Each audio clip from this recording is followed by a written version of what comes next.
So good evening from wherever you're watching this. I just want to thank you for tuning in. And before we jump right in, I'd just like to ask you to hit the subscribe button. I'll be your presenter and your host. My name is Moses Omindo. And once more, just allow me to express my warm gratitude for taking your time to be here with me and support this channel that is about mental health advocacy and transformation to a better, positive, and more effective life. And so today we are going to be learning about the concept of the inner child. And yeah, so I know some of you are asking, what is the inner child? The inner child is that part of the subconscious mind that stores all memory from childhood. It can also be defined as the childlike aspect of our personality that is attached to the psyche. For those who don't know what the psyche is, or who are asking what the psyche is, psyche in layman's terms is mind, body, and spirit. And so looking at that definition again, we can say the inner child can also be defined as the childlike aspect of our personality that is attached to the mind, body, and spirit. So where did this concept come from? Why the inner child? So this concept came from Swiss psychiatrist and psychoanalyst Carl Jung, who introduced this concept after examining his own childlike inner feelings and emotions. According to Jung, it is this inner child that is responsible for influencing our decisions, our behaviors, and our actions. A brief background, a brief significant or rather relevant background about Carl Jung is that he was an ardent student of Sigmund Freud, who was a big proponent of the subconscious playing a huge role, the subconscious part of our minds, which he said that makes up 92% of our minds. Sigmund Freud was a huge proponent of the notion that the subconscious, rather the subconscious part of our mind influences most of our lives. And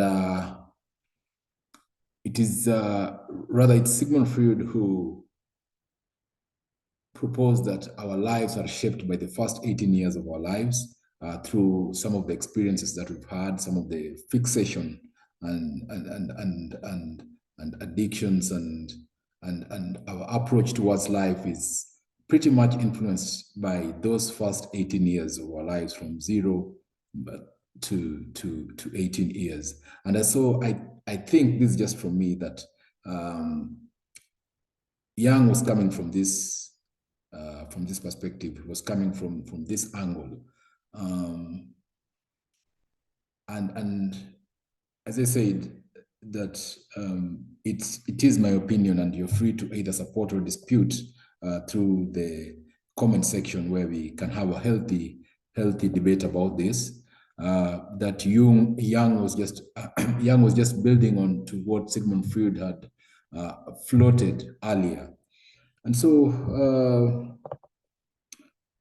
I digress, and we move on to looking at some of the distinction of the inner child. Sorry. Now, a healthy inner child is manifested through the way an individual or a child handles, approaches, and is able to just, process experiences in life. When the inner child is healthy and we are connected to them, we tend to be inspired, we tend to be invigorated and excited. A healthy inner child is the product of someone who, as a child, received physical and emotional support from their parents and caregivers. And so it is normal for somebody with a healthy inner child to have healthy, normal relationships. It is normal for somebody with a healthy inner child to to handle things in a very rational and healthy manner. You could see an element of compassion, an element of self-love, and an element of empathy, an element of self-acceptance, and so on. And on the other end of the spectrum is the wounded inner child, who basically is a product of past traumatic experiences, like parental conflicts or divorce, bullying, rape, toxic home or school environments, and lack of physical or emotional support.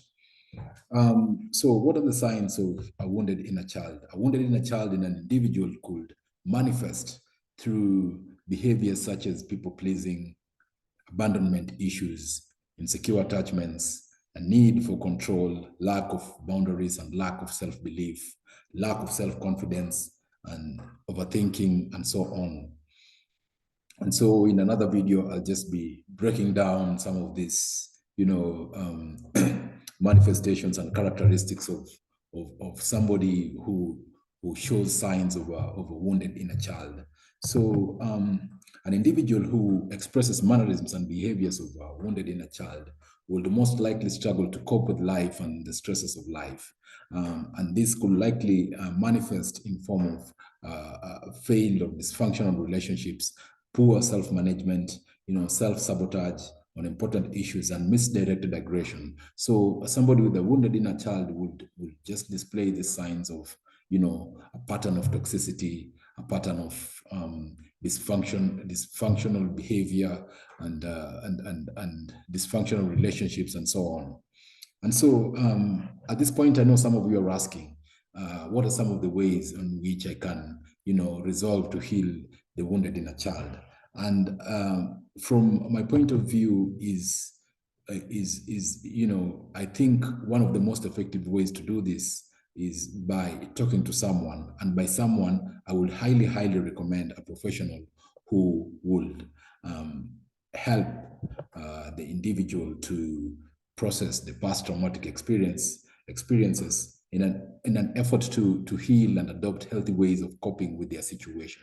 And I would also urge somebody to take, personal initiative to incorporate and adopt some techniques and ways like, reparenting yourself, showing yourself self-compassion, being a little more forgiving towards yourself, and so on.